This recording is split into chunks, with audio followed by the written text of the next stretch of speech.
TheWatermanFiles. Dit is ArgusoogRadio. Een andere kijk op de wereld.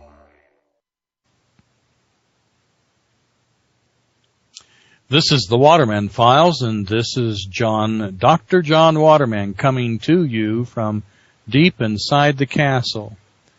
Today is February the 5th, 2010. Wherever you are in the world, welcome to the program. I'm glad that you've been able to join us and listen, and I know that we weren't able to be on because last Friday, snowstorms and ice took us out. But anyway, we're back. We're glad to be back. And because of that, we have a lot to cover that we haven't been able to keep up with during the week.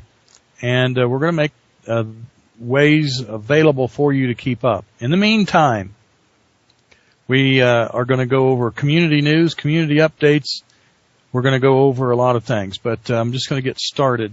But I'm going to give you today reasons for doing what you need to do.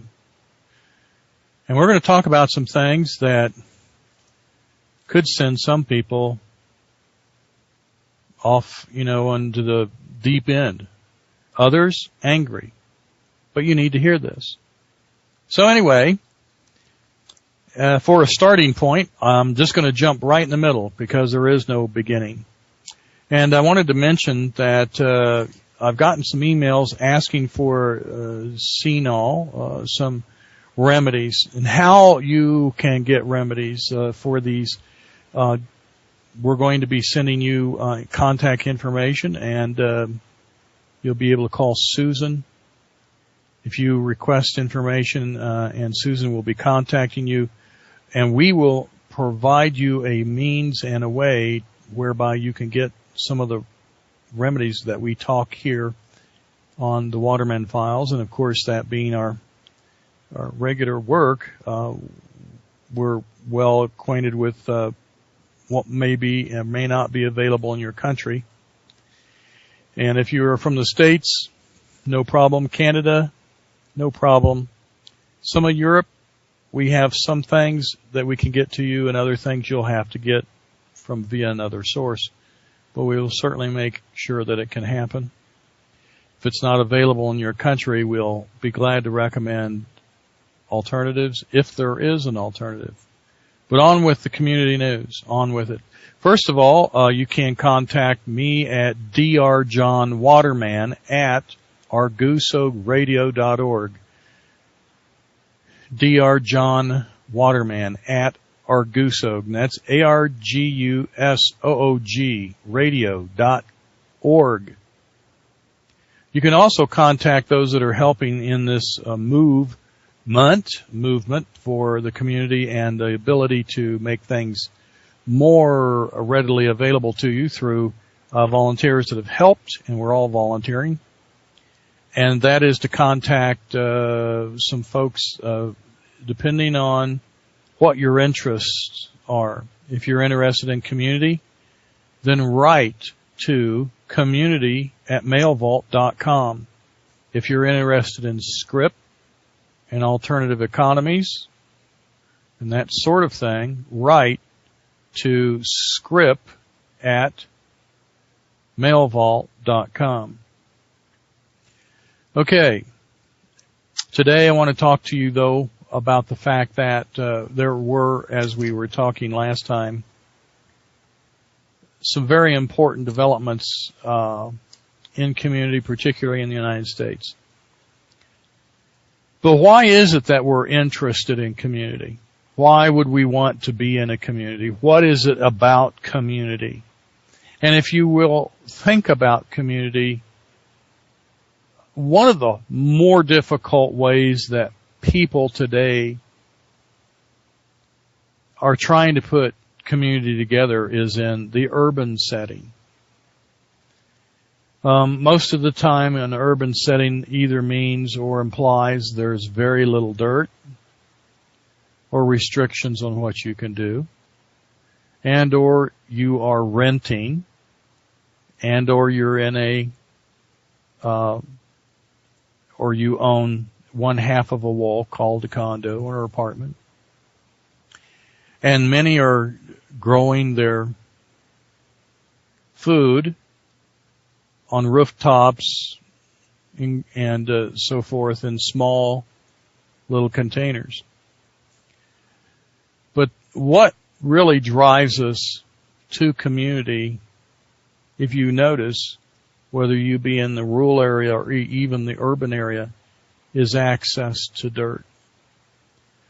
Having access to the land and using the earth to give us our community. Why is the land of this planet so important? Why is community so connected to the planet? Now, we have a lot of initiatives out there by many, many people.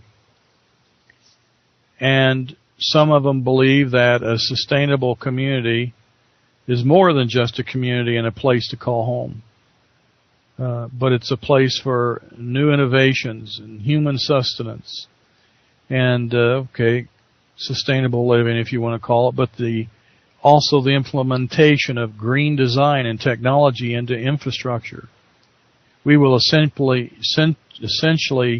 make these our own towns and villages. It's interesting, though, that we have opposition to community and that we have people delving into the alternative energy field that we really don't need to have happen. For example, Obama, in just recent speech, announced that he was going to make an emphasis on solar energy. Why not wind energy? Why not other alternatives to that? Because the problem that I see with solar energy is that well over 95% or 90%, of the minerals, special minerals to make today's most efficient solar panels comes from one mine owned by China. Let me say that again. Solar power, solar cells, and the material used in today's highly efficient solar cells comes from a country that uses slave labor and poisons their environment. And it's not coming from them mining so much. Yeah, it makes an ugly sty and they dig big holes and blow it up. And as they begin to separate the iron from the mineral that they need to make these solar cells, there's a great deal of toxic chemicals used to separate the iron ore from this mineral. It's not the actual mining. It's when they begin to separate the iron ore from this material. That toxic debris and byproduct is siphoned off into huge water spills. And many of the people that are actually in China that could get more money than most people in China by working in that refuse to, because they know it's a death sentence. Hundreds dig out of billions of people, only a few hundred dig the mines out. And yet thousands help get this material ready for the market. And isn't it interesting that just recently a man undercover, unknown to the people of China, went into the mines and went in there and took photographs, videos, I should say, and audio of the activity that was going on and what it looks like. I've seen those. It's a mine. And the pants from the men that work in these places, from the knees down, have holes eaten in the cloth, in their clothing, from the acid and the chemicals that they use to separate this. And from their knees down, their pants are rags because of that. We can't